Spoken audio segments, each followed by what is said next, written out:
ஆளுநர் அவர்கள் இம்மாதிரி வெளியேறி செல்வார், உரையை படிக்க மாட்டார், தேசிய கீதத்தை நாம இசைக்க போறதில்ல அப்படிங்கிற முன்முடிவுகளோடு மரியாதைக்குரிய முதலமைச்சர் அவர்கள் அவருடைய உரையை தயாரித்து வந்து படித்தார்.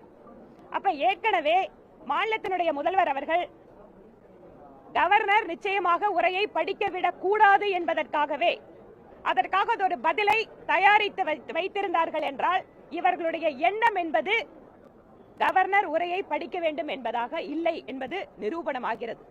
அது மட்டுமல்ல, சட்டமன்றத்தில் பல்வேறு முறை நீங்க எல்லாரும் பார்த்திருக்கீங்க, எதிர்கட்சியினர் பேசுகின்ற பொழுது வீடியோ வந்து ஆஃப் பண்றது, ஆடியோ வந்து கொடுக்காம இருக்கிறது, இல்லனா கொடுத்தா கூட கம்ப்ளீட்டா சென்சார் பண்ணிட்டு மந்திரிங்க சொல்ற பதில மட்டும் கொடுக்கிறது.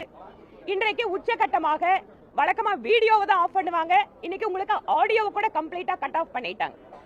பாசிசம் அப்படின்னு பேசக்கூடிய திராவிட முன்னேற்ற கழகம் இன்றைக்கு சட்டப்பேரவையில் உங்களோட நூற்றுக்கணக்கான ஊடக நண்பர்கள் முன்னால அங்க என்ன நடந்தது அப்படிங்கிறது உங்களுக்கு சொல்றது மட்டும் இல்ல, அதுல எந்த விஷயத்தையும் வெளியில யாரும் போடக்கூடாது அப்படின்னு எச்சரிக்கை கொடுக்கறாங்கன்னு சொன்னா எந்த அளவிற்கு ஊடகத்தை பார்த்து இந்த அரசு பயப்படுகிறது என்பதை நாம் புரிந்து கொள்ளலாம்.